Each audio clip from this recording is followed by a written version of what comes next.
And now I'm along with Missouri State Representative of the 159th District, Billy Pat Wright. And Billy Pat, it's good to have you on today. Thank you, Tyler. Good to be here. Sure. And we've it's been a long time coming, you coming to YHC, but we finally got you here. Glad to be here. You're doing a good job, Tyler.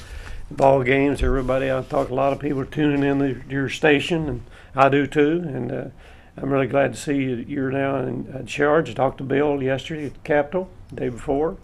And he was there, and he's real happy for you, and everybody is too. I know you'll do well, Tyler. Appreciate that. We're working hard. We're getting after it.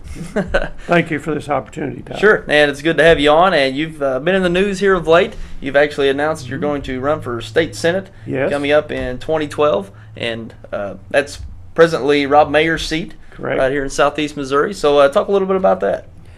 Well, as you know, Senatorial District 25 it includes 7 counties.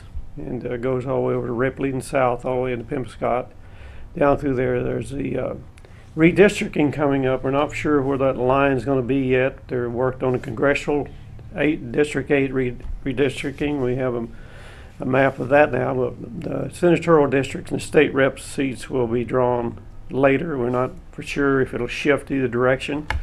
But Senator Mayer's covered that. Followed Bill Foster into that seat, as you know, and he'll be terming out. He and I term out together in 2012, and I considered it a long time before I, agreed to run, and had a lot of support from folks.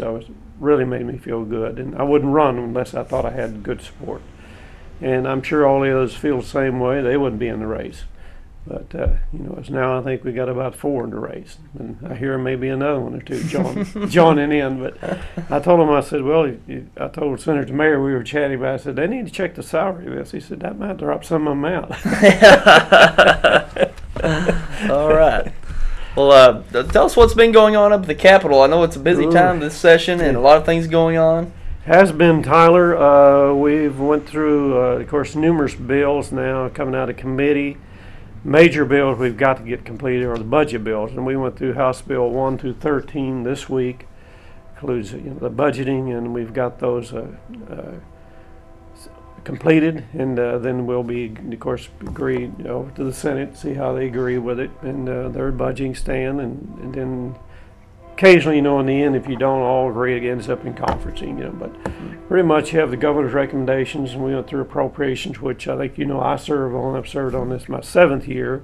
And out of appropriations, we have the governor's recommendations, and then we look at it, and by input, by hearings from all departments, their core budget, and then we see if we agree with the governor's cuts or increases, whatever. And if we don't, we try to adjust them one way or the other. When we're through with it, the budget chairman, he goes through it. Then if they don't all agree, well, we make adjustments as we go. As you know, it's a $23 billion budget. It's really been tight, and but there have been some things restored, like the governor released, I believe it's $10 million to the school buses for transportation, and then in education, we've been able to, looks like the cut. Thought it'd be 7%. I think that really adjusts down to about 5.6, and tuition's not froze anymore for them, so that they can have some freedom there to maybe offset some of the costs that they might lose. Okay, and of course you're on a pretty important board when it comes, or committee when it comes to agriculture. What's been going on in that regard? Yes, Tyler, I serve on 2 agriculture committees, appropriations, veterans, and we're 6 committees, and they reduced them to 4 to try to get more people involved. So I'm chair of emerging issues with animal agriculture, which it does more than just animal agriculture. It includes crops. It includes, of course, animal agriculture, hatcheries, fisheries, our catfish farmers, producers, and we're monitoring viruses that might occur overseas, like we've had some in foreign countries that are really severely damage the production over there. And so we're continuing monitoring those things to see that through the Department of Ag that those viruses don't get into our food chain. And they've done a good job doing that. And we're looking at animals, forest viruses, diseases, and then of course into crops, soybeans, corn, rice, like the rice problem we had some time back at really hurt our rice producers. We couldn't export the rice overseas because of contamination with the seeds, and that ended up in a huge lawsuit still going on. So agriculture, is being our #1 industry in Missouri. And we know that many others are important, but we are known for agriculture throughout Missouri, from animals, from livestock on down to agriculture, row crop land. Very blessed with a great water abundance, and they're saying now, Tyler, and some of the meetings we had, that I think the farmers will be happy to know that, and through their correspondence and articles they received, agriculture next 10 years could increase. They're predicting as much as 30% as far as exports. Wow. And that, of course, really helps. And we have to see those duties and everything are on goods coming in here are not damaging our agriculture business and our companies, as they try to compete with overseas. And that's one thing about, you mentioned Congresswoman Joanne Emerson, and speaking of the congressional seat, that's actually redistricting taking place due to the census. So touch on that a little bit. Yes, as we know now, there'll be final release on it later, but as of now, it looks like that Joanne's District 8, instead of some of those counties where she's gone all the way to Branson, geographically will be kind of more closely confined to an area that she may lose a county or two over here, but pick up a county here or there, and maybe pull in a little up north. And it appears, as I understand, the Congresswoman is, she's, you don't always get everything you want, but I can't speak for her other than I think she's looked at the map and she's not overly upset by it. She seems to think something she can live with, but I'll let you address to her later, maybe when you interview her. But feedback we're having, and I've attended several of those meetings. I didn't serve on the redistricting committee, but I met with them and testified at Poplar Bluff, as many others did. And we're hoping this can be, and losing District 9, when you have to have an equalization, fair population spread out for reps, senators, and the congressional district. And whether that's 100,000 or 200,000, we've heard could be, and when the final count's done. When you lose a district, then those people have to be spread out somewhere else. So each congressional district, state rep, and senator has a equal amount of constituents in their district. So that's what's happening there. It would, I think, travel-wise, I think that could help Joanne as far as trying to handle way over into the Branson area, would be brought back this way. As I understand it now, I'll let her speak in her office on that. But that's what we're hearing now. It's what we're seeing with the new map we've got. It'll just be more kind of drawn in, maybe going a little north, but more compact where it won't be spread out so far west. Well, she's really got a wide territory to cover. I believe it's 27, 28 counties. That's a big district. But anything else going on that our viewers might take interest in around the Capitol, or what you've been coming across? Yes, there's several things. We were working on bills, of course, to protect our industries, protect our businesses. Yesterday we worked on a bill to protect the, like if you're injured on the work site, that you can't continue suing, like if, say, for example, a mop bucket's left by an employee and someone comes in and trips over it.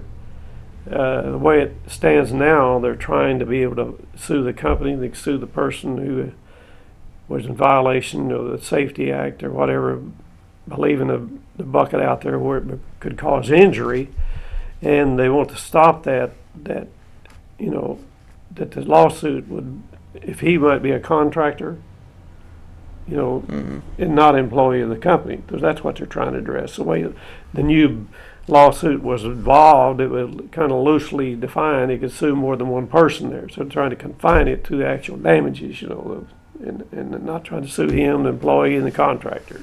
It's up to that effect. Okay, all right. Anything else? No, other than we're working, of course, on the budget, as we talked briefly before. We're trying to protect on abortion. There's a lot of heat debate over the morning after pill and how to dispense that. If that's not completely finished yet, but you'll be hearing more about that. be hearing about more protecting your young people on the internet, security, and more legislation that we can tighten that up on cyberbullying and make it safer for our internet folks, whether it's young people, but mainly anyone who's on in protecting their seniors on scams.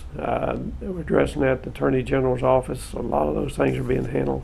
A lot of bills are coming out. I can't name them all right now, but one that'll protect our agriculture we're trying to nail down now would be on at one time called the CAFOs, confined feeding operations, like the huge pork producers, cattlemen, or whoever it might be, that they've been in conflict with. They're trying to expand the boundary between the CAFO and someone building a subdivision next to it. That's always been a fight. On odor, they're working on issues to reduce the odor through new chemicals, new treatments, odor reducing treatment like the similar to the septic tank, will go underneath the pork producers when then they pump it out instead of run out on the ground. So a lot of things being used. They can reuse that for fertilizer and things too. But that's a hot bill right now, and we're in the House. And the Senate has a similar bill. We think that'll move forward now to protect our rice growers, row crop people, and our livestock people from encroachment on Prop B passed. They're afraid that Prop B was the way it was defined, that it wasn't just not for dogs only, contrary to what you hear. In testimony, we heard some other different stories. So we changed that amendments to that. It's been a huge issue in hearings. They're flooded the hearing rooms down the hallway and had to have separate rooms for hearing so people could hear it, because we're not trying to overturn Prop B. That's a misconception. We just want to amend it to what it's supposed to be. It applies to dogs only, not the cows, not the horses, that you can only have so many cows on your farm, or we stop it with the dogs. That's where it should be addressed. Sure. So there's a lot of amendments on that. You think you're going to see a good bill come out for that, so we're finished. All right. Well, Billy Pat, we sure appreciate you coming by today and sharing with us what's going on, and also announcing here on YHC that you're running for state senate, and we wanted to get that out to our viewers. And again, we appreciate you coming by and sharing time with us. Oh, enjoyed being here, Tyler. Sure. Thank you. All right. See you around. I sure will. That's Billy Pat Wright, 159th District State Representative here in Missouri.